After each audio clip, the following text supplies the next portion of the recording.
1 Corinthians 11, verse 2.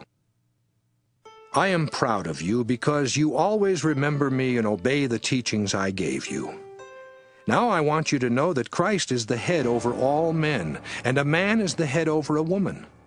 But God is the head over Christ.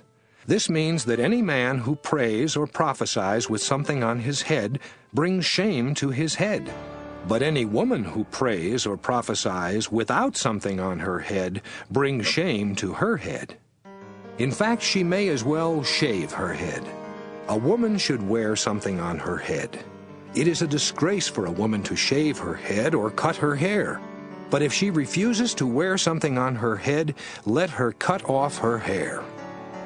Men were created to be like God and to bring honor to God. This means that a man should not wear anything on his head. Women were created to bring honor to men. It was the woman who was made from a man and not the man who was made from a woman. He was not created for her. She was created for him.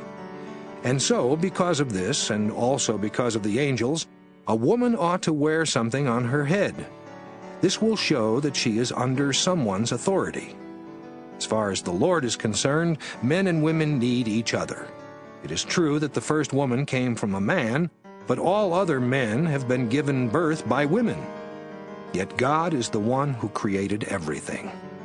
Ask yourselves if it is proper for a woman to pray without something on her head. Isn't it unnatural and disgraceful for men to have long hair? But long hair is a beautiful way for a woman to cover her head. This is how things are done in all of God's churches, and that's why none of you should argue about what I have said. Your worship services do you more harm than good. I am certainly not going to praise you for this. I am told that you can't get along with each other when you worship, and I am sure that some of what I have heard is true. You are bound to argue with each other, but it is easy to see which of you have God's approval. When you meet together, you don't really celebrate the Lord's Supper. You even start eating before everyone gets to the meeting, and some of you go hungry while others get drunk. Don't you have homes where you can eat and drink? Do you hate God's church? Do you want to embarrass people who don't have anything?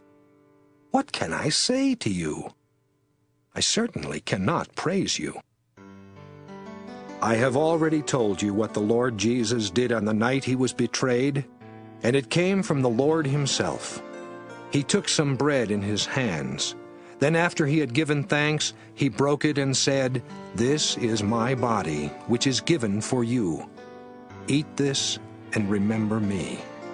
After the meal, Jesus took a cup of wine in his hands and said, "This is my blood, and with it God makes his new agreement with you. Drink this and remember me." The Lord meant that when you eat this bread and drink from this cup, you tell about his death until he comes. But if you eat the bread and drink the wine in a way that is not worthy of the Lord, you sin against his body and blood. That's why you must examine the way you eat and drink. If you fail to understand that you are the body of the Lord, you will condemn yourselves by the way you eat and drink. That's why many of you are sick and weak, and why a lot of others have died. If we carefully judge ourselves, we won't be punished. But when the Lord judges and punishes us, he does it to keep us from being condemned with the rest of the world. My dear friends, you should wait until everyone gets there before you start eating. If you really are hungry, you can eat at home. Then you won't condemn yourselves when you meet together. After I arrive, I will instruct you about the other matters.